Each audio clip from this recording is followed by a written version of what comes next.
Muy buenos días a todos.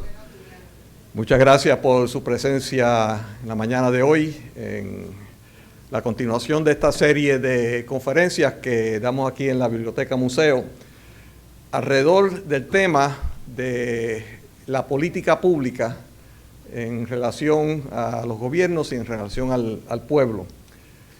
En el día de hoy tenemos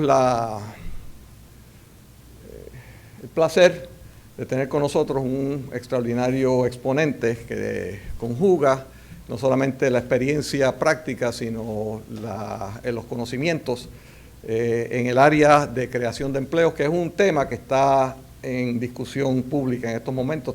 Quiero mencionar también que tenemos la presencia del expresidente del Senado, Charlie Rodríguez, con nosotros, que se une para esta discusión tan importante, pero el conferenciante de hoy es el licenciado Jaime Morgan-Stube, que, como dice su título, es licenciado, practica o ha practicado el derecho. Adviene al servicio público como director ejecutivo de la Autoridad de las Navieras. Como ustedes saben, eso era una dependencia gubernamental que cuando entra el licenciado Morgan-Stube entra con la misión de privatizar, de vender las navieras, que uno se pregunta, pero ¿y por qué vender las navieras? Pues era una entidad que causaba pérdidas millonarias al pueblo de Puerto Rico año tras año, que se iban acumulando y había acumulado alrededor de 400 millones de deudas o déficits. Al concluir con esa misión, el licenciado Morgan-Stube procede a ser administrador de la Administración de Fomento Económico y también presidente de la Compañía de Fomento Industrial, con una misión también de consolidar esas dos agencias en una, en aquel momento donde se pretendía que se hiciera el gobierno más eficiente y más efectivo. Y durante ese periodo tuvo una exitosa labor creando miles de empleos para Puerto Rico. De ese tema va a estar hablando en la mañana de hoy. Después de haber concluido su servicio público, regresa al sector privado, donde inicialmente va a la práctica de la profesión en un bufete del área metropolitana, y después se convierte en presidente de Palmas del Mar Properties, una función que tiene que ver con bienes raíces. Su preparación es una preparación excelente. Comienza su preparación con un bachillerato en la Universidad de Tulane y concluye su carrera, por decirlo así, académica formal en la Universidad de Puerto Rico con un grado en Derecho.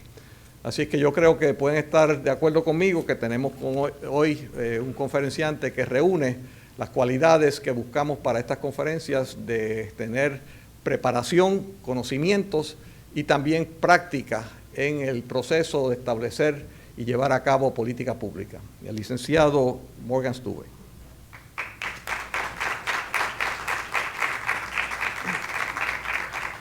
Buenos días a todos. Muchas gracias, gobernador, por esa presentación. La verdad que sin el liderato que tuvimos de Pedro Rosselló, no hubiéramos logrado implantar muchas de las políticas públicas que fueron parte de su programa de gobierno.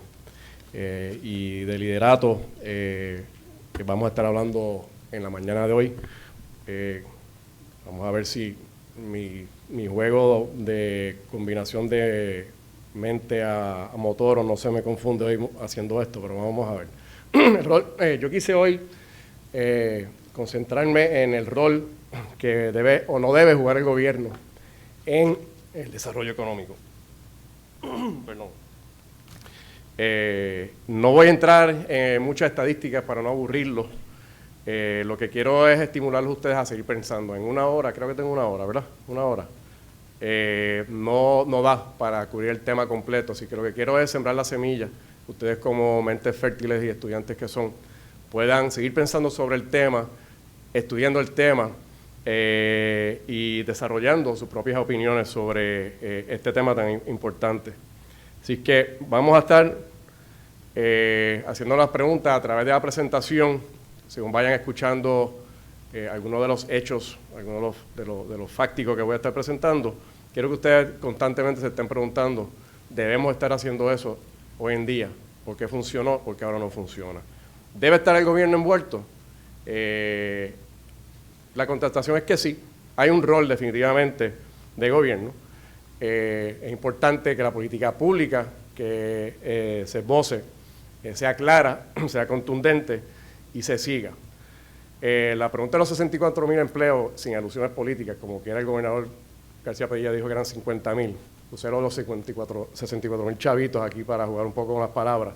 La pregunta de los 64 empleos es cómo debe y a qué nivel, a qué profundidad y cuán activo debe estar el gobierno envuelto o no en lo que yo le llamo la competencia por el desarrollo económico, por la atracción de empleos y capital. Vamos a hablar un poquito, antes de pasar a la próxima slide, de qué se trata, qué es lo que es promoción. Ustedes usualmente pueden que lean en los periódicos que Fomento Económico, el Departamento de Desarrollo Económico, PRISCO, Turismo han promovido X números de empleo o inversión. El juego de la promoción es como mercadeo. Algunos de ustedes estudian mercadeo. En el mercadeo usted tiene un producto con unos atributos. En el caso de Puerto Rico, estamos mercadeando un producto que se llama Puerto Rico. Como dije, con sus atributos. ¿Y cuáles son los atributos? Pues la gente, primordialmente, obviamente, los recursos naturales, la extensión geográfica, el mercado de consumo, la academia, etcétera, etcétera. ¿Con qué herramientas vamos a vender ese producto? Pues vamos a estar hablando brevemente sobre eso. Vamos a estar hablando de incentivos, eso es bien famoso, todo el mundo habla de los incentivos, no podemos vivir sin incentivos contributivos, no podemos vivir sin incentivos económicos para atraer y promover, no solamente atraer, sino que hay que retener los empleos que tenemos. Hay tres estrategias: retención de los empleos que tenemos, es bien importante. Número dos, expansión de los empleos de las empresas que están ya presentes en Puerto Rico, que ya han tenido la experiencia de hacer negocio en Puerto Rico, que ya conocen las destrezas, las habilidades, las fortalezas y las debilidades que tiene Puerto Rico. Y finalmente, la atracción de nuevo capital de afuera, que crea a su vez también empleos a nivel local. La importancia de traer el capital de afuera es para suplementar el capital nativo. En la mayoría de las veces, en una isla como Puerto Rico, tiene ciertas limitaciones. Y yo creo que también mantengan en mente constantemente de que somos una isla, que yo le llamo una ciudad. Nosotros somos 3.6 millones de habitantes nada más. Para que pongan en perspectiva, tenemos 78 alcaldes. Y esto va al tema de la política pública y del rol del gobierno en el juego de la promoción, de creación de empleos y capital. 78 alcaldes, que imagínense una corporación con un presidente, en este caso el gobernador, y 78 vicepresidentes, cada cual con su latifundio. Es bien difícil administrar una corporación como esa. Manhattan es una ciudad con 12 millones de habitantes, en todos sus 8, lo que llaman boroughs. Manhattan sola tiene como 8, como 6. Pero en total son alrededor de 12 millones de habitantes, con Brooklyn y Queens, y etcétera, etcétera. Tiene un alcalde. Houston, Texas tiene 6 millones, tiene un alcalde. Y por ahí podemos seguir dando ejemplos. Eso es un tema para otro curso, que tal vez el senador Chely Rodríguez puede hablar de eso mejor que yo. Pero eso es algo que tenemos que mantener en mente. La dificultad de administrar a Puerto Rico. Yo creo que de algunas ocasiones que el gobernador Hernández Colón y el gobernador Pedro Rosselló han coincidido, y me corrige si no, Pedro, es que esa estructura hace a Puerto Rico bastante difícil de gobernar. Bien, a través de la presentación, recuerden, por favor, pregúntense qué nos pasó. Vamos a hablar un poquito del gobierno como promotor. Puerto Rico fue el modelo para muchas jurisdicciones de promoción de desarrollo económico. Y van a ver cómo comenzó. En 1942 se funda la Compañía de Fomento Industrial, o PRISCO. En aquel entonces, el gobierno operaba las fábricas. Eran fábricas del gobierno, de metal, de botella, de lata, de zapatos, etc. Ese experimento no funcionó Y así lo reconoció el gobierno de turno, con Teodoro Moscoso, que ya estaba como director o presidente de Fomento Industrial, y posteriormente el gobernador Muñoz Marín, se dieron cuenta que ese modelo no funcionaba. ¿Y qué hicieron? Pues lo que no se nos criticó a nosotros, pero ya se lo hicieron en el 50. Privatizaron la fábrica, porque se dieron cuenta que el gobierno no podía hacer mejor que lo que el sector privado hace. Y vendieron las fábricas de Fomento, ¿y quién las compró? Don Luis Ferré, un industrial puertorriqueño, y de ahí nacen, en gran medida, las empresas Ferré. Pero el tema aquí es más bien privatización. Ya en 1950 el gobierno se dio cuenta, eso no funciona, lo vamos a cambiar y lo cambiaron.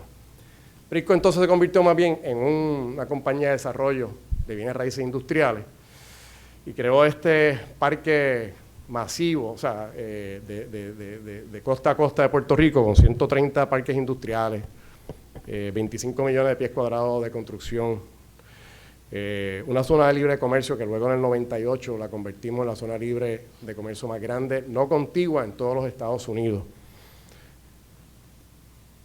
Desarrollaron hoteles. El primer hotel, bueno, después de que tal vez el Vanderbilt, que ahora que es el que se conoce como la Concha Vanderbilt, el Caribe Hilton se construyó por el gobierno de Puerto Rico. El gobierno de Puerto Rico fue el desarrollador y dueño de ese hotel. Luego fue el Ponce Hilton, el Condado Trío, hasta que finalmente también se privatizaron y se pusieron en las manos que mejor saben correr hoteles y administrar lo que son el sector privado. Así que ya tenemos un ente gubernamental que se llama Prisco, que existe desde 1942. En el año 50 se dan cuenta que las estrategias de desarrollo económico no había uniformidad. Había múltiples agencias pequeñitas de aquel entonces, pero haciendo como que compitiendo entre ellas. Y el gobernador Muñoz Marín, promovido por don Teodoro Moscoso, crea entonces una agencia sombrilla, tan temprano como en el año 50, y crea la Administración de Fomento Económico, y bajo la Administración de Fomento Económico coloca a Prisco, Turismo, Autoridad de Puertos, creo que hasta Carreteras estaba ahí.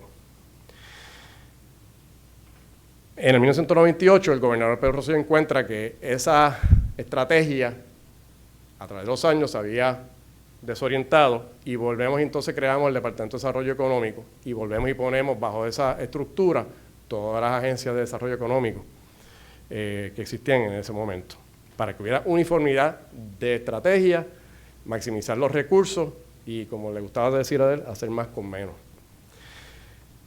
En 1960 se crea la compañía de turismo, que antes estaba bajo Fomento, se crea como entidad aparte, también para la promoción de atracción de turistas, pero no solamente eso, sino también de desarrollo de infraestructura hospitalaria, o sea, hoteles. Estas existen todavía, by the way. Cuarta, compañía de comercio y exportación. Se fusiona, bajo la administración de don Pedro Rosselló, lo que era el Departamento de Comercio con la Junta de Exportación, y se crea esta entidad. Está también la Corporación para el Fomento del Cine, para promover que se filmen películas en Puerto Rico, que se genere y se cree una cultura de trabajo de profesionales de la industria del cine. Se crea el Banco Gubernamental para el Fomento de Puerto Rico, que es un banco que ha estado en la prensa muy reciente, con toda la cuestión de la degradación del bono, pero que se crea también y se llama así, para el fomento de Puerto Rico. No el Banco Gubernamental de Fomento, es para el fomento, para ayudar a fomentar el desarrollo económico de Puerto Rico. Bajo ese banco se crea la Autoridad para el Financiamiento de Infraestructura Industrial, Turística, Médica, Educacional y Control Ambiental, que presta dinero, con la garantía, que garantiza préstamos a estos sectores que están mencionados aquí para el desarrollo de infraestructura, hoteles, fábricas, escuelas, hospitales, etcétera. Banco de Desarrollo Económico, otro muñeco más del gobierno. ¿Para qué creamos el Banco de Desarrollo Económico si ya tenemos el Banco Gubernamental de Fomento? Bueno, pues esto es como un small business, para financiar pequeños negocios, préstamos máximos de 5 a 10 millones de dólares.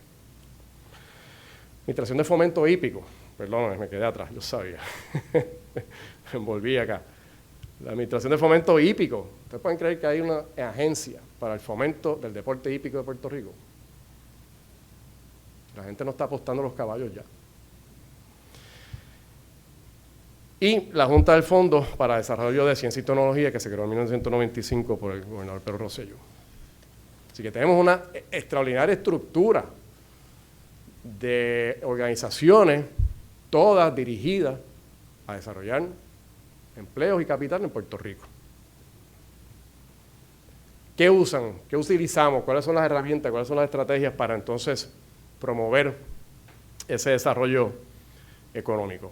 Los famosos incentivos contributivos, los cuales todo el mundo conoce, para proveerle exenciones a las industrias de manufactura, exenciones para promover el research and development, eso sí bien importante, exenciones para promover el desarrollo de turismo, de productos hospitalarios, o sea, hoteles en Puerto Rico, exportación de servicios, international banking entities, international insurance entities. Incentivos económicos, no para la cosa. No solamente damos créditos contributivos, no solamente damos exenciones contributivas. Si una empresa paga 4% de contribuciones, aquellos que ya están trabajando saben cuánto ustedes están pagando en contribuciones. O sea, tenemos incentivos súper competitivos comparado con el mundo. Y no estoy aquí hablando negativamente, totalmente, de la necesidad de algunas de estas herramientas y de estos instrumentos. Lo que quiero que ustedes sigan pensando es, a pesar de todo esto, ¿qué nos pasó? Porque estamos donde estamos, como vamos a ver más adelante. Algunos de estos incentivos económicos no son préstamos, señores, son dádivas. Te regalo X miles de pesos si me creas tantos empleos, te regalo tantos miles de pesos para que haga una subestación que la autoridad eléctrica no quiere hacer porque no tiene el dinero, by the way. Que en otros países lo hacen sin cobrarle nadie al industrial ni al comerciante, ni al empresario. Aquí Fomento tenía que sacar de sus fondos que se asignaban del Fondo General, de las contribuciones que nosotros pagamos, para hacer una subestación eléctrica para que la fábrica se pueda establecer, porque estamos compitiendo con otros países. Esto es competencia contra otros países para atraer el capital y para generar empleos en Puerto Rico y promover los mismos de aquí. Bueno, acuérdense que todo esto aplica no solamente para empresas de afuera, sino para empresas locales. Y eso fue algo, hago un paréntesis aquí bien interesante. Nosotros fuimos a Singapur, Carlos Vivoni, que entonces era secretario de Desarrollo Económico, y yo, en un viaje que hicimos con el gobernador a Asia. Fuimos a Singapur porque siempre no se nos compara con Singapur, que es más pequeño que Puerto Rico, que tiene una sobrepoblación extraordinaria, mucho más per cápita, o sea, mayor que nosotros. Y sin embargo, en Singapur no le daban ni una cuarta parte a sus industriales locales, nativos, no le daban ni una cuarta parte de lo que nosotros le damos a los nuestros aquí.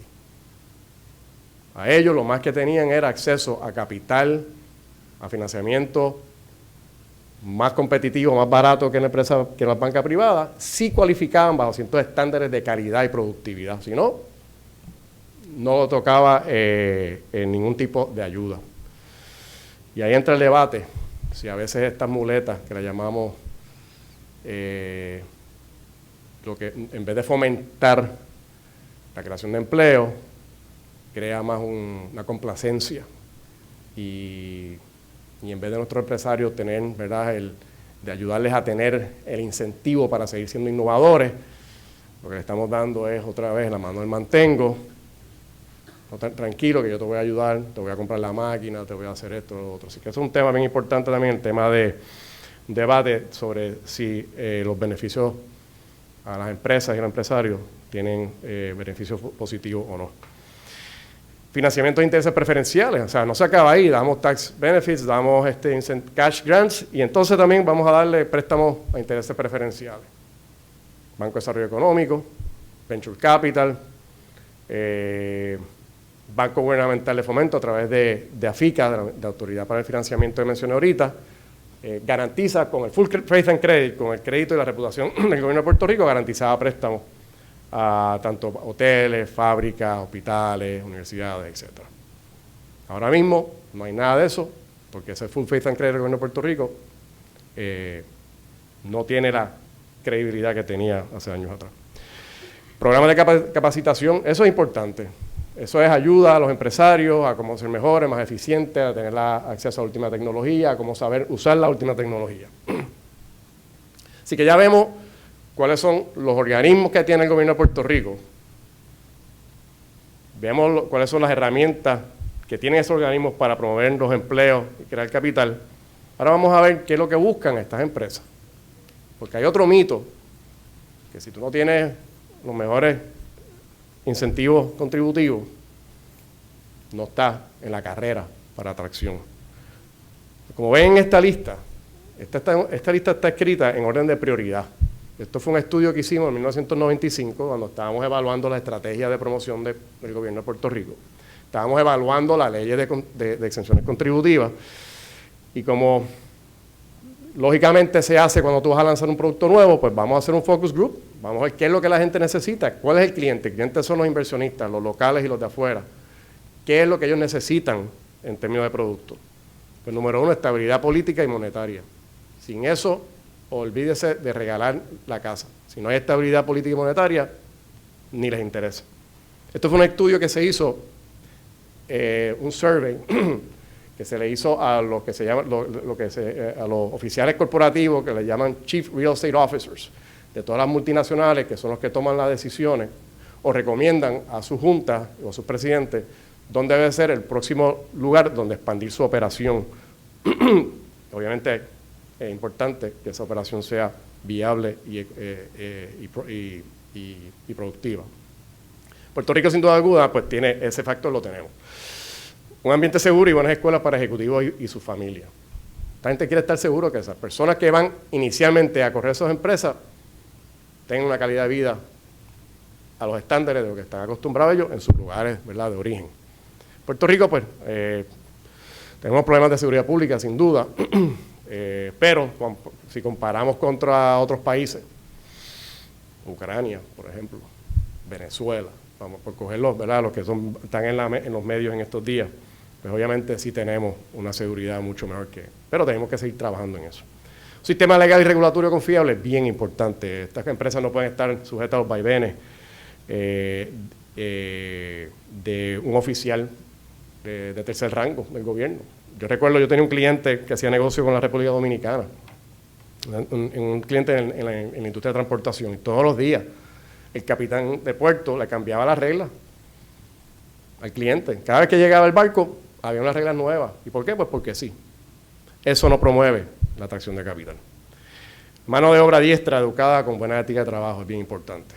Nosotros hasta la fecha, Puerto Rico pues, ha demostrado tenerla. Hay unas áreas que podemos trabajar. Sinceramente, creo que se está perdiendo un poco. Y esto no es responsabilidad del gobierno nada más. Aquí también entra la academia. Y esto no es una crítica, esto es algo que me ocurrió. Ya en los años 90, cuando yo fui director de estas agencias, la industria electrónica, que era bien poderosa en aquel momento, o sea, numerosa en Puerto Rico, manufacturaban computadoras, chips, printers, o sea, todo lo que es tecnología informática. Ya se están dando cuenta que los currículos del Colegio de Mayagüez en electrónica se están quedando un poquito rezagados a lo que ellos necesitaban. La suerte que teníamos que los muchachos y las muchachas súper brillantes salían, se los entregaban en 6 meses y echaban para adelante. Pero ya ellos están dando unas señales de que había que rediseñar los currículos para adaptarlos a las necesidades de las industrias. La infraestructura moderna de costo competitivo y confiable. Bueno, puede que tengamos infraestructura moderna, lo de costos competitivos. Sabemos todos dónde estamos con la situación de energía eléctrica. Comenzamos en los años 90 a promover modos alternos, fuentes alternas de producción de energía eléctrica. Hubo una oposición rampante a aquello. ¡Ave María! Yo me acuerdo de aquellos piqueteos que había en Guayanilla, el gobernador, con la ecoeléctrica. Y la contaminación ambiental que iba a crear EIS en Guayama. ¿Ustedes alguno de esos se acuerdan? ¿Han oído algo? Claro que no. Volvemos a lo mismo. Las oposiciones a veces tienen unas agendas que son más políticas que reales. Y con eso, pues, todos los países tenemos que vivir con eso, todos los estados, así que es algo inevitable. Pero, lamentablemente, hay políticos que se sienten rehenes de esas agendas y no hacen lo que tienen que hacer. Telecomunicaciones, fibra óptica, satélite, es fantástico, gracias a Dios que privatizamos la telefónica. La gente se lo olvida. Si Naviera costó $400 millones a nosotros, eso no venían de los contribuyentes subsidiando la autoridad naviera porque estaba compitiendo con el sector privado. Imagínense la telefónica hoy en día. Cuando hablamos de los déficits, tengo que recordar dónde estaría ese déficit hoy en día si esas cosas no se hubieran hecho, si esa estrategia, esa política pública no se hubiera implementado. Puertos marítimos aéreos, con escala y servicios frecuentes, eso es bien importante, obviamente por el movimiento de bienes. Y acuérdense que en lo aéreo es bien importante también porque en la etapa de industrialización de Puerto Rico, la materia prima usualmente viene por barco, pero salen aviones porque son o fármacos, o productos electrónicos, que los montan en un avión y les llega más rápido, más efectivo, más seguro. Así que tenemos que tener ambas. Y quiero hacer un paréntesis aquí porque el tema del Jones Act son estos otros temas, gobernador, que yo digo, estos mitos que son tan difíciles de romper. Cuando yo era director de naviera, yo hice un análisis, un estudio económico que, by the way, comisioné al doctor Mohinder Bhatia, me suena, papá de Eduardo Bhatia, hicieron un estudio del impacto per cápita del Jones Act en el consumidor puertorriqueño. Y en aquel entonces, en 1994, costaba creo que $11 al año más per cápita. Entonces nosotros oímos estos mitos de que es que no somos competitivos porque tenemos que estar bajo el Jones Act. Yo no estoy ahora mismo fomentando que el Jones Act se quede, pero tenemos que tener mucho cuidado con lo siguiente, y esto es una cosa que la mayoría de la gente no sabe. Si eliminamos el Jones Act, que by the way, es libre competencia dentro, ¿verdad?, de los operadores de navieras americanas, pero es libre competencia, no está regulada. Si lo abrimos al mercado mundial, entonces vamos a encontrarnos con la siguiente problemática. Los oligopolios son legales en la industria marítima internacional. Navieras de Puerto Rico, del gobierno de Puerto Rico, no forget, era parte de un oligopolio que se llamaba el Hispaniola Conference. El Hispaniola Conference era un contrato entre todas las navieras que hacían negocio, ¿con quién? Con la República Dominicana.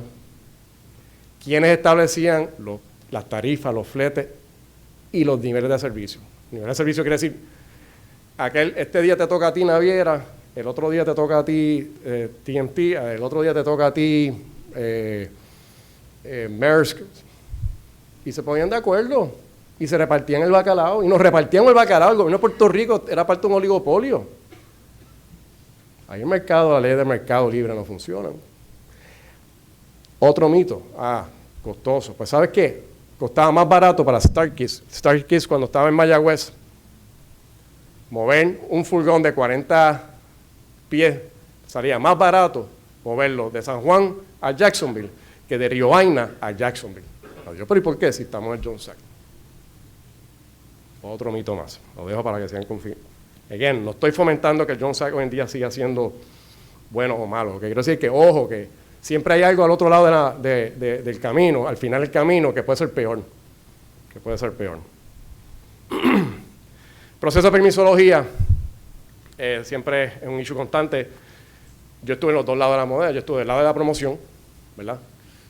Y desde el 2000 en el área de desarrollo de bienes raíces, Palmas del Mar, ustedes todos lo conocen. Y a pesar de la reingeniería de los permisos que ha habido, a pesar de los intentos de reglamentación, señores, no hemos mejorado mucho. Y esto es algo que el gobernador y yo estábamos hablando con Charlie y mi hijo, y es que no es nada más que hacer unos cambios de leyes y de estructura, es que hay que entrenar también. Si nosotros haber hecho la desreglamentación en 1995, estábamos en el proceso de eso, la senadora Norma Burgo era directora de la presidenta de la Junta de Planes, y a su vez el gobernador la nombró a dirigir el proceso de reglamentación. Yo le probé que no había que desreglamentar necesariamente. Nosotros teníamos un edificio de Color Hammer, que teníamos que construir la Color Hammer en Arecibo de 120,000 pies cuadrados, en un parque industrial desarrollado de fomento industrial, pero era el edificio que había que construir. El promedio en aquel momento para obtener permisos de construcción, aún siendo el gobierno, eran como 18 meses. El primer proyecto construimos, en 9 meses conseguimos los permisos, las mismas leyes, y al final en 30 días. ¿Por qué? Porque a cada funcionario que estaba en el labón del proceso, del flujo del proceso, le dijimos, aquí hay 400 empleos que dependen de ti. Y mientras ese papel se quede en ese escritorio, son menos oportunidades de llevar el pan y las habichuelas a la casa que tienen 400 personas puertorriqueños allá afuera.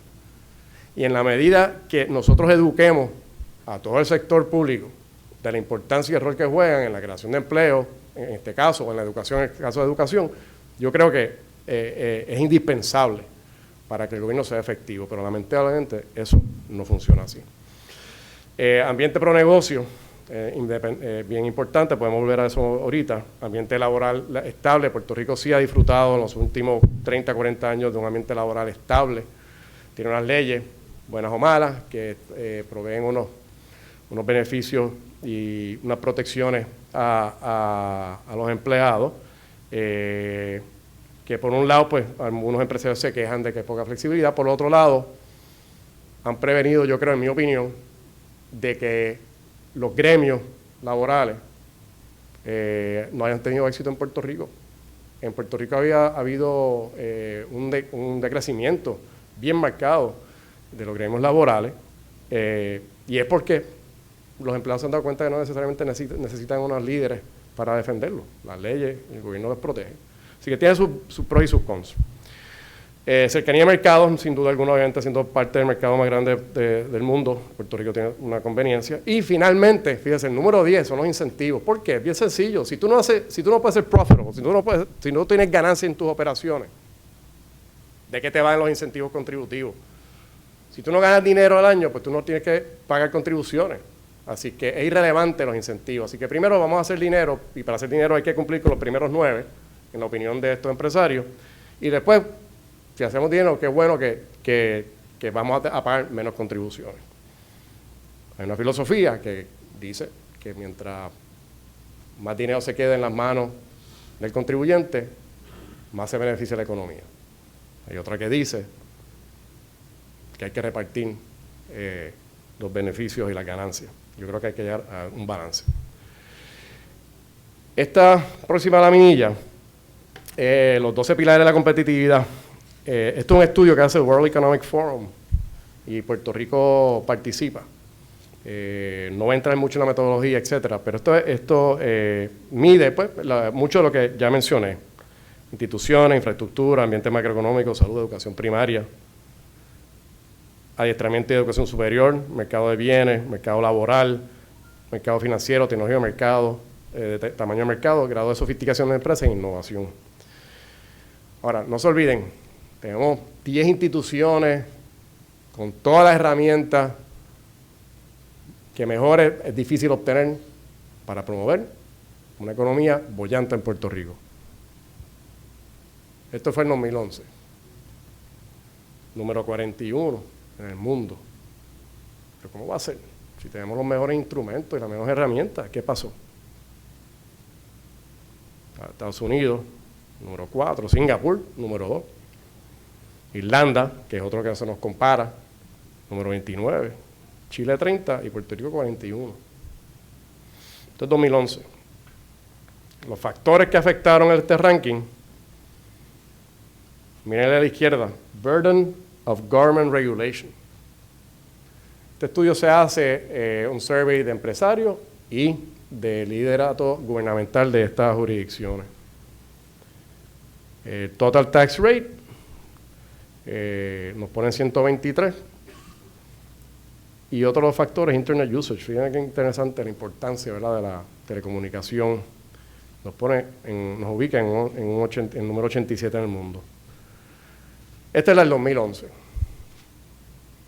La siguiente, hice una mezclita aquí porque no encontré la misma lámina en la del 2013. Me la acaba de hacer llegar el secretario de Desarrollo Económico, Alberto Bacoa, en el día de ayer.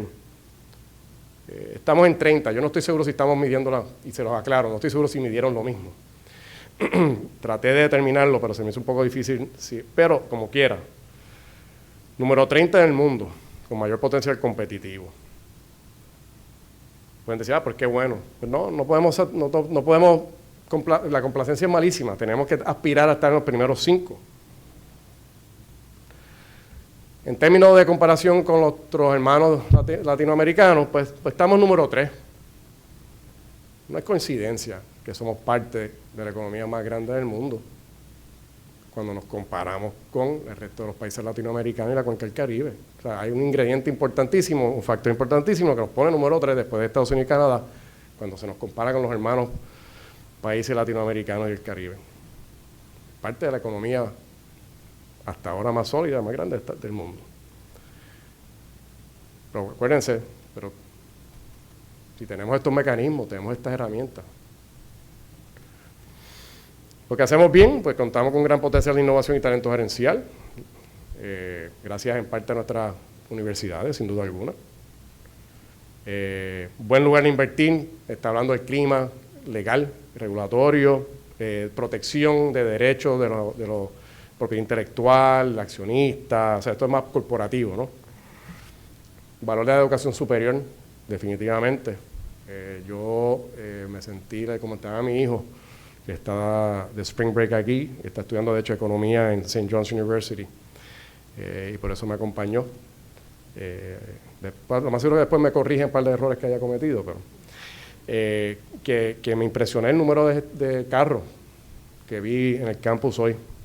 Importantísimo, qué bueno. Lo importante también es que, obviamente, los cursos que estemos dando estén en armonía con las necesidades del mercado. El sector financiero y comercial, sí, muy desarrollado. Lo que pasa es que ahora mismo no hay nada de financiamiento en Puerto Rico, se lo digo. No hay financiamiento. Obviamente, los instrumentos del gobierno, el Banco Gubernamental de Fomento y Banco de Desarrollo Económico, están limitados por la situación de los ratings. Y la banca privada está asustada. Todavía no se ha recuperado y no se obtiene financiamiento, y eso es un problema absoluto ahora mismo para la creación de empleo y promoción de empresas. La infraestructura, pues podemos mejorar, pero comparativamente hablando, tenemos 3 de los aeropuertos más grandes en Puerto Rico, el de Raimi, el de Ceiba y el de San Juan, en todo el Caribe. Debería ser un centro de reparación y hasta diría yo de construcción de aviones en Puerto Rico. Ups, perdón. Ok, pero entonces tenemos obviamente unos problemas significativos en los problemas institucionales, y volvemos nuevamente, gobierno, rol del gobierno, qué rol juega el gobierno, debe jugar o no en el desarrollo económico. Mucho de esto es lo que ya yo he mencionado, la reglamentación, el favoritismo en decisiones gubernamentales, la ineficiencia y despilfarro gubernamental, o sea, la falta de transparencia, se nos hace bien difícil a los empresarios. O sea, es lamentable, yo no tengo problema. Again, esto es mover un papel, no estamos hablando de nada ilegal o inmoral, es meramente que las cosas no se estanquen en un escritorio. Y yo, gracias a Dios, pues tengo acceso, sé a dónde llamar, sé a quién hablar, y se mueven las cosas, meramente, puramente legal. Pero el que no tiene acceso a eso, no debe ser así, no debe haber una preferencia sobre nadie, no debe ser porque yo conozco, tú no conoces, debe ser totalmente transparente. Los problemas de educar la próxima generación, ¿verdad? El sistema de educación, sabemos que en Puerto Rico, a pesar de que desde los años 50 se está gastando una tercera parte del presupuesto anual, no se ve, hoy en día no se ve necesariamente el efecto que debería esa gran inversión en la materia gris de nuestros jóvenes, no se ve necesariamente a todos los niveles, debería ser a todos los niveles. Por tal razón, pues la gente también se nos está yendo. Algunos jóvenes que se van, estudian fuera, no regresan por falta de oportunidades. Así que sí tenemos áreas en que tenemos que mejorar. Esto fue un estudio que hizo el World Forum exclusivamente sobre el área de turismo también. Y los 3 factores más importantes: marco regulatorio, negocio, infraestructura, recursos humanos, cultura y naturales. Yo sé que aquí hay unos cuantos de ustedes que están en el área de recursos humanos. Nos escocotamos, señores.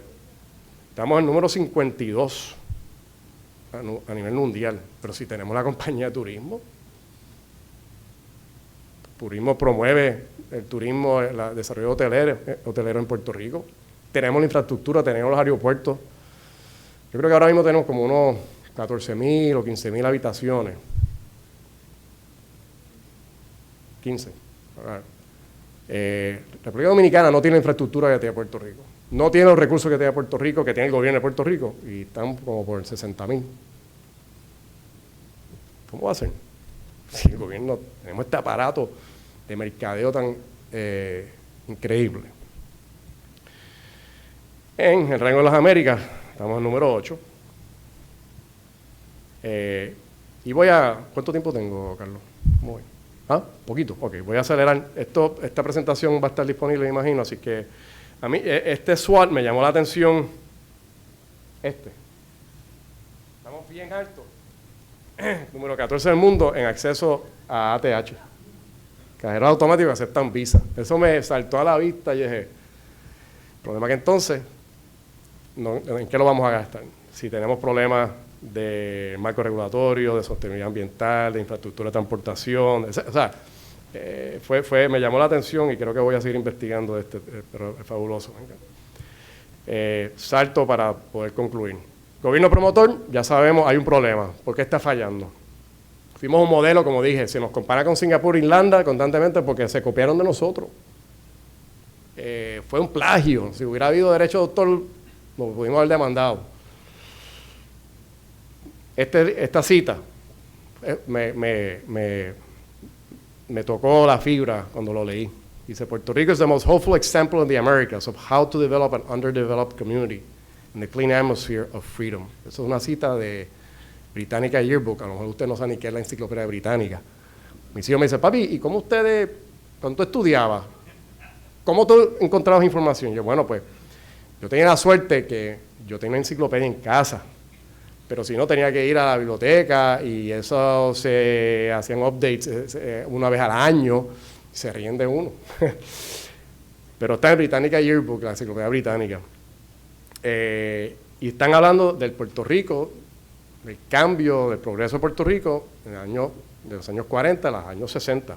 Funcionó. Ese modelo paternalista de promoción, cuando aquí no había nada, cuando aquí no teníamos ni un récord al cual presentarle a los empresarios diciendo, mira, aquí está Coca-Cola, aquí está Eli Lilly, aquí está Amgen, aquí está, mira los aeropuertos, mira, aquí no había nada de eso. En ese momento, pues sí, el gobierno tuvo que tener un rol activo, todos los sectores colaboraron, todo el mundo, aquí lo importante es la política pública, todo el mundo se alineó con el desarrollo de Puerto Rico, había hambre, había que echar para adelante.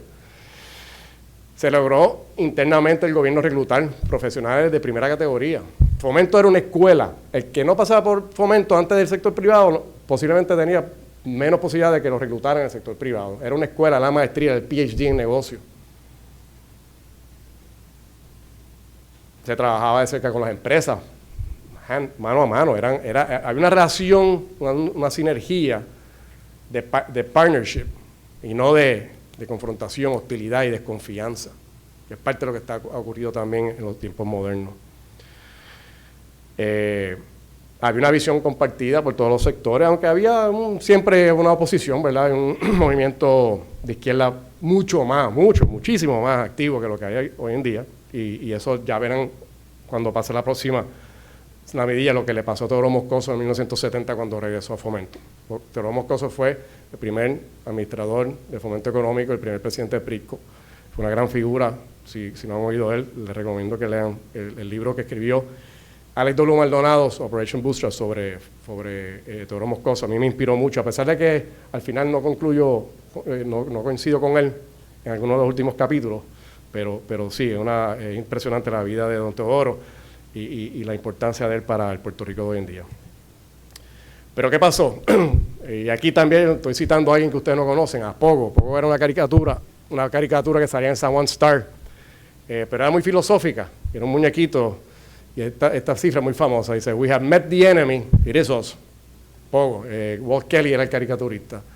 El problema somos nosotros mismos, o sea, somos nosotros lo que hemos permitido que ocurra, las mentalidades, el miedo al cambio.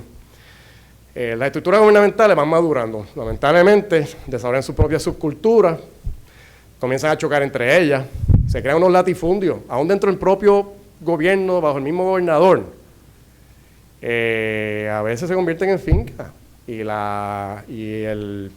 check and balance, y no hay un gobernador que le dice, mire, esto va por ahí, ustedes no se ponen de acuerdo, como nos hacía el gobernador en los concilios de desarrollo económico. Y él te está pidiendo eso, la semana que viene quiere un informe. Lamentablemente, a veces tal vez porque es muy competitivo, pues ahí no se trabaja en equipo y eso afecta, en el gobierno pues afecta, aun cuando sea el mismo gabinete y el mismo gobernador. La siguiente cita es una cita del libro de Operation Bootstrap de Arnulfo Maldonado, que cuenta cuando don Teodoro Moscoso sale en el 60, el presidente Kennedy lo nombra embajador de Venezuela y luego dirige la agencia AIDS en Latinoamérica. Y en el 70, Hernández Colón lo recluta nuevamente a dirigir Fomento. Y esta es una cita verbatim de él. Dice, "Getting back to Fomento turned out to be traumático. I found myself unable to make decisions that 20 years earlier I had made with a snap of the fingers." Encontró un aparato grandísimo, lento, burocrático, exceso de personal, 3 uniones, hasta los contadores públicos estaban unionados. Y los ingenieros. Cuando yo llegué a Fomento Industrial en 1994, yo tenía 3 uniones. Cuando salí en 99 había una nada más, la de oficinista. Y no fue a mollero, ni fue porque yo les demostré a ellos con el estilo de gerencia, que no hacía falta tener un líder. Que vaya, la licencia sindical, eso era, todos los días estaban libres, los líderes, los demás tienen que trabajar, pero los líderes se iban, todas las semanas se iban por licencia sindical y había que dejarlo. Y si esa posición es una posición importante, no la puedo llenar. Ahí se queda ese papel que yo mencioné ahorita, ahí en ese escritorio se queda hasta que esa persona volviera a la oficina y decidiera no coger otra licencia sindical y hiciera su trabajo. Habían, como dice él, y estos son citas de él, los veteranos que encontró ahí de la época de gloria de Fomento ya se habían retirado mentalmente y vivían de la gloria del antaño. Encontró reglamentaciones tediosas aún dentro de la propia agencia. Y este es un poquito touchy, pero lo estoy citando a él, yo no voy a entrar en dilema. Un movimiento ambiental poderoso con una agenda política, realmente, en esa época. Y esto está en el libro, yo no estoy aquí opinando, esto es sacado del libro. A lo que voy es al tema que dije, la agencia, el gobierno, es su propio monstruo, se come a él mismo. ¿Cuáles son las conclusiones y sugerencias? Pues los tiempos del gobierno como motor principal pasaron. No es que no tenga un rol en la actividad promocional, tiene un rol bien importante, infraestructura, educación, legislación, reglamentación, etcétera. El gobierno tiene que en esa manera apoyar los esfuerzos de desarrollo económico, de creación de empleo y de atracción de capital. Pero que sea el gobierno el brazo de mercadeo de Puerto Rico, ya hemos visto que cuando funcionó 50, 60 y tal vez hasta los 70, pero después de eso, aún con lo que hemos estado ahí y hemos podido utilizar esa herramienta, aún así se nos ha hecho difícil. El sector privado tiene que tener un rol mucho más activo en este esfuerzo. Cuando usted va a otros lugares del mundo, aún en Singapur e Irlanda, las cámaras de comercio son las que están más activas en la promoción de industria, de atracción de capital, con la ayuda del gobierno. Pero dan la cara, dan sus testimoniales. Mira, yo estoy haciendo negocio aquí, he sido exitoso, ven, te va a dar bien, y by the way, aquí está, te presento al señor gobierno que te va a ayudar en esta manera. El discurso político de los pobres versus los ricos tiene que acabarse. Eso hace mucho daño a una percepción incorrecta, porque aquí, a pesar de todo, el empresario es bien recibido, el empresario puede ser exitoso, pero no podemos, a nivel de del liderato, entrar en esa dinámica de pobre versus rico. Eso afecta, obviamente, el clima de inversión a largo plazo. La agencia de permisología, ya hablé sobre el issue, pueden ser un obstáculo, deben ser facilitadoras, es entrenamiento, herramientas, crear una cultura de conciencia de que cada uno de esos pasos que tienen que dar en el proceso de permisología o de aprobación de algo tiene un impacto en el desarrollo económico, en la creación de un empleo, 2 o 3 o 100 o 1000. La falta de visión compartida, los cambios, la falta de continuidad. Yo soy de la teoría que si Muñoz Marín y Moscoso no hubieran estado a cargo de estos esfuerzos desde el 1950 hasta el 60 y pico, no se hubiera logrado la gran transformación de Puerto Rico. Se hubiera estado sujeto a cambio, como lo que vemos hoy en día. Yo no estoy diciendo que tal vez el liderato de otros partidos en ese momento hubiera continuado las políticas públicas. No se puede cambiar la fase económica de un país en 4 o 8 años. Imposible.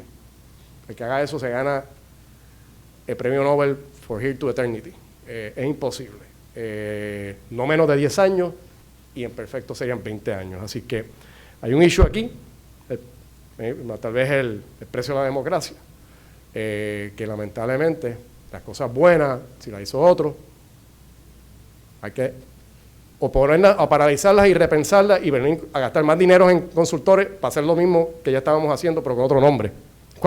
Gobernador, ¿cuántas veces le han cambiado el nombre al Triángulo Dorado?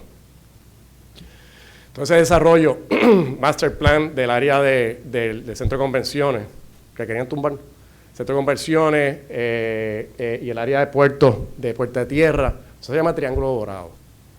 Después se cambió a, no sé qué, ahora es Bahía Urbana, y ya lo cambiaron, eso estaba ahí ya del 1994. En 1994 ese plan estaba ahí, no lo hemos ejecutado, hay una falta de ejecución, tenemos la gente más brillante, las mejores ideas, los consultores mejores del mundo, y nos colgamos en la ejecución.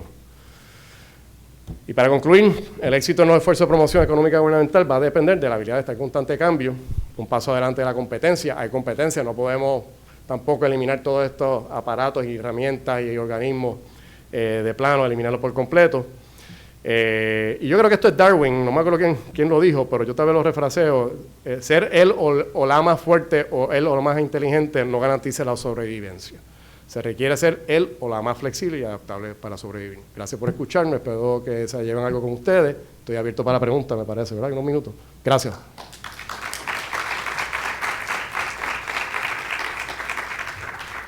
Adelante con las preguntas. Confío. Bueno.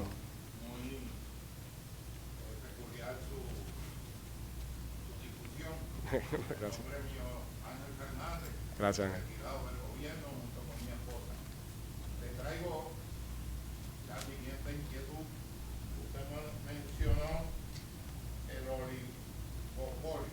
Sí. En el 2006 se descubre en Puerto Rico una compilación de las 4 compañías Sí. de transporte marítimo Sí. que son las que transportan a Puerto Rico vía marítimo.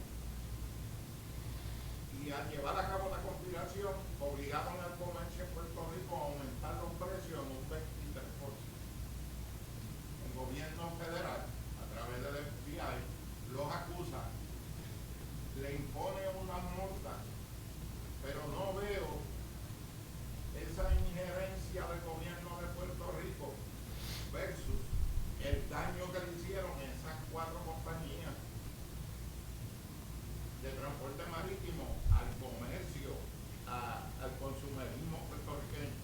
Y en segundo término, el problema del turismo en Puerto Rico es la llegada vía crucero.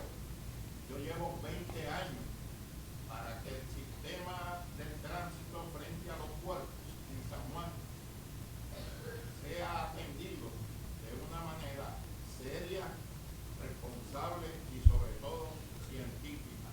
Y continúan los problemas. Un edificio de Hacienda tiene sobre 500 estacionamientos y durante los fines de semana permanecen vacíos.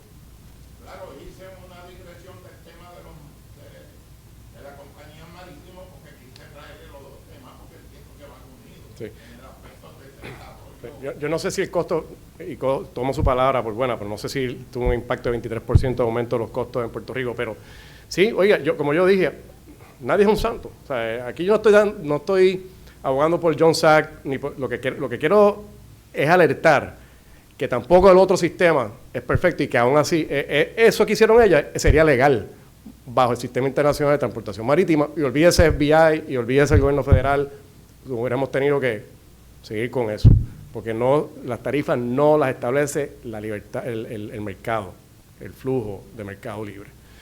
En relación a Autoridad de Puerto, pues ahí el ejemplo que dio de Hacienda y Autoridad de Puerto, pues la falta de visión compartida, ¿por qué Hacienda no puede prestar ese parking a Autoridad de Puerto durante los fines de semana, etcétera? Es un ejemplo de lo que es falta de visión compartida y de cómo una agencia afecta a la otra en su esfuerzo de atraer más cruceros a Puerto Rico y más turismo. ¿Estás de acuerdo? ¿Otra pregunta? Sí.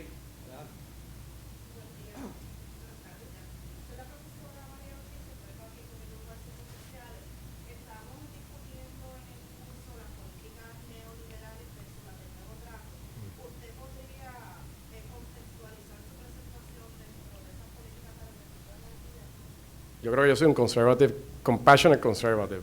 Yo creo que eso es tema para una conferencia o un semestre de la discusión. Yo creo que lo que debemos aspirar es a tomar lo mejor de cada política y aplicarlo de la manera que no sean incompatibles unas con otras. Pero no, más allá de eso, hay un chiste que hacía el gobernador mucho, que había un profesor bien, no sé si usted lo ha dicho aquí, ya lo saben, el del chofer. El gobernador, cuando iba a una presentación, él hacía donde estábamos nosotros, a una inauguración de algo, pues decía que había un profesor muy inteligente de MIT que tiene un chofer, y el chofer iba con él a todas sus conferencias, y que en una ocasión el chofer le dijo: mira, profesor, ya yo me sé de memoria esta conferencia, pues usted no me la deja dármela a mí, darla. Y bueno, pues sí, vamos a cambiar el uniforme. Y se cambió el uniforme, el profesor se puso la gorra del chofer y el chofer dio la conferencia. Y aquello fue un éxito, hasta que vino una pregunta como la suya. Y yo: mire, joven, esa pregunta es tan fácil que yo voy a dejar que el chofer la conteste, así que yo voy a dejar que el gobernador la conteste. Yo soy el chofer. Yo creo que, como dice el licenciado Morgan Stube, una pregunta amplia. Yo también quisiera dejarle en la mente al licenciado Morgan Stube a lo mejor una pregunta, no para que la conteste ahora, no te voy a poner en esa posición, pero uno de los puntos es que tenemos que terminar con esta retórica o división clasista entre ricos y pobres. Yo creo que eso es correcto, excepto que tenemos que contestar la pregunta de por qué estamos viendo cada vez más desigualdad en el mundo. Tenemos que contestar la pregunta que si es positivo, no solamente desde el punto de vista de justicia social, sino positivo desde el punto de vista de desarrollo económico, tener una sociedad que cada vez sea más desigual. Este fenómeno no es solamente nuestro, este fenómeno es un fenómeno universal, mundial, global. Se ve en Estados Unidos y se ve aquí en Puerto Rico. Y en Puerto Rico tenemos los parámetros económicos más bajos dentro de la jurisdicción de los Estados Unidos, en términos económicos, ingreso per cápita, el Producto Bruto, etcétera.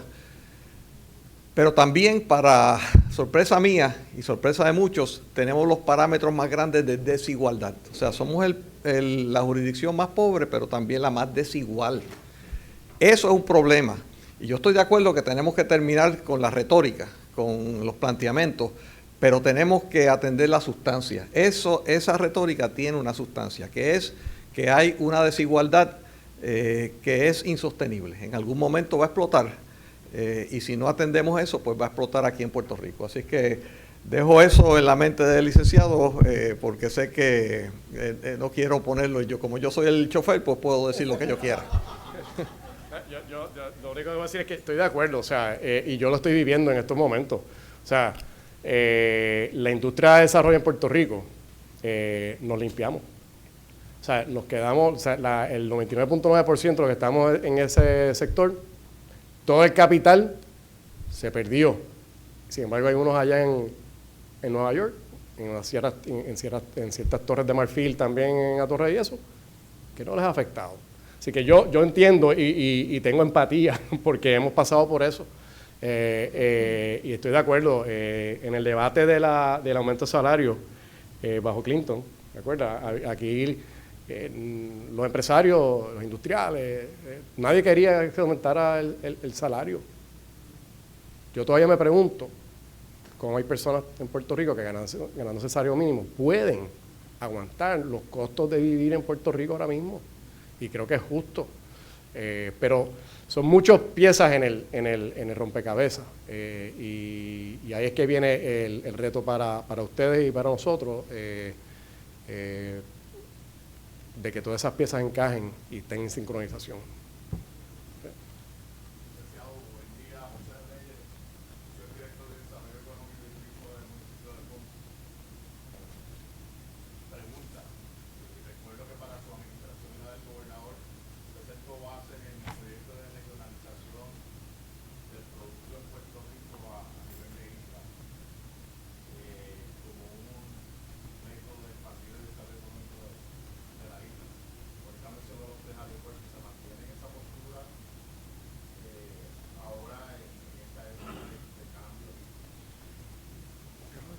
Yo no recuerdo la regionalización. Si estamos hablando de clusters.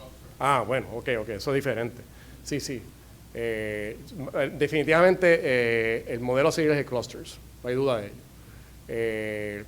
Y perdona, es que cuando dijo regionalización me transporté a la época antigua, donde forzaban a las industrias a establecerse en los sitios más recónditos porque había que crear empleo, y eso no necesariamente funciona así, porque si no tienes la cadena de distribución de materia prima, las industrias satélites que apoyan el tuyo, no es eficiente.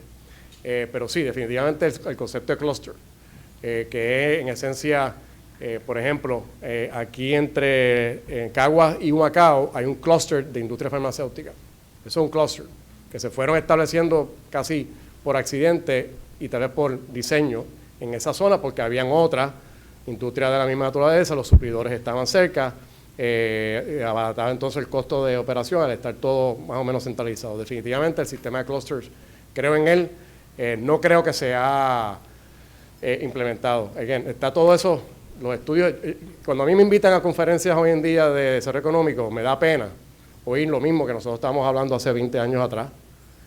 Lo mismo. Los estudios están allí, las estrategias estaban ya plasmadas, hemos fallado en la ejecución. Y cuando digo hemos, es sector privado, público, academia, non-for-profits, sectores bancarios, o sea, todos sectores importantes en Puerto Rico.